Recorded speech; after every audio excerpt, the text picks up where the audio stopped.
Hello শিক্ষার্থীবৃন্দ, কেমন আছো সবাই? আজকে আমি তোমাদের সাথে নবম এবং দশম শ্রেণীর খুবই গুরুত্বপূর্ণ একটা অধ্যায় অর্থাৎ ত্রিকোণমিতিক অনুপাত নিয়ে আলোচনা করব।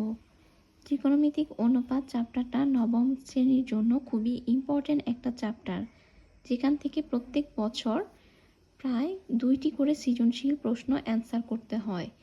আর ত্রিকোণমিতি জানার ক্ষেত্রে আমাদেরকে কিছু বেসিক জিনিস জানতে হবে। ত্রিকোণমিতিক অনুপাত অর্থাৎ ত্রিকোণমিতি সম্পর্কে জানার ক্ষেত্রে আমাদেরকে প্রথমেই জানতে হবে যে কোন ত্রিভুজ নিয়ে মূলত আলোচনাটা করা হয়। এখানে আমি দুটি ত্রিভুজ এঁকেছি। এই ত্রিভুজগুলোকে বলা হয় হচ্ছে সমকোণী ত্রিভুজ। কি বলা হবে আমি আবারও বলছি, এই ত্রিভুজগুলো হচ্ছে মূলত সমকোণী ত্রিভুজ। সমবাহু ত্রিভুজ, তারপর বিষমবাহু ত্রিভুজ, এসব নিয়ে কিন্তু ত্রিকোণমিতি হয় না। ত্রিকোণমিতিতে মূলত আমার যে ত্রিভুজটা লাগে সেটা হচ্ছে একটি সমকোণী ত্রিভুজ।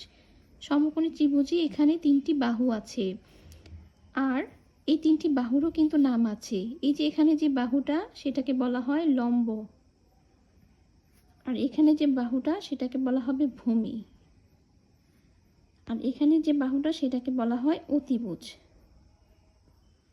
এখন এটা যে সমকোণী ত্রিভুজ সেটা আমরা বুঝবো কিভাবে?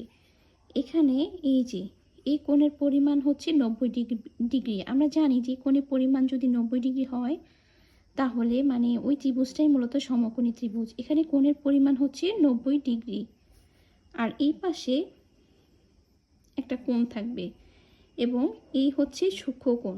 এই সূক্ষ্মকোণের বিপরীত বাহুটাকেই মূলত আমার লম্ব বলা হয়। অর্থাৎ যদি আমার কখনো কোনো কারণে এখানে কোণ থাকে, কোণের বিপরীত বাহু হবে লম্ব। এই লম্বের আরেকটা নাম আছে, সেটা হচ্ছে বিপরীত বাহু, যেটা তোমাদের বইয়ে দেওয়া আছে। আর ভূমির অপর নাম হচ্ছে সন্নিহিত বাহু। ভূমির অপর নাম হচ্ছে সন্নিহিত বাহু। এবার এই ত্রিভুজের ক্ষেত্রে আমার কোণ যদি এদিকে থাকে, অর্থাৎ সূক্ষ্মকোণ যদি এদিকে থাকে, তাহলে সেই ক্ষেত্রে সূক্ষ্মকোণের বিপরীত বাহু অর্থাৎ এটা হবে হচ্ছে আমার লম্ব।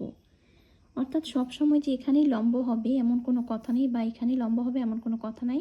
এটা মূলত নির্ভর করবে সম্পূর্ণ কোণের উপর। কোণ এই পাশে হলে লম্ব হবে এই পাশে, আর কোণ এই পাশে হলে লম্ব হবে এই পাশে। আর এটা হবে ভূমি, আর এটাকে বরাবরের মতোই বলা হবে হচ্ছে অতিভুজ। এ হচ্ছে লম্ব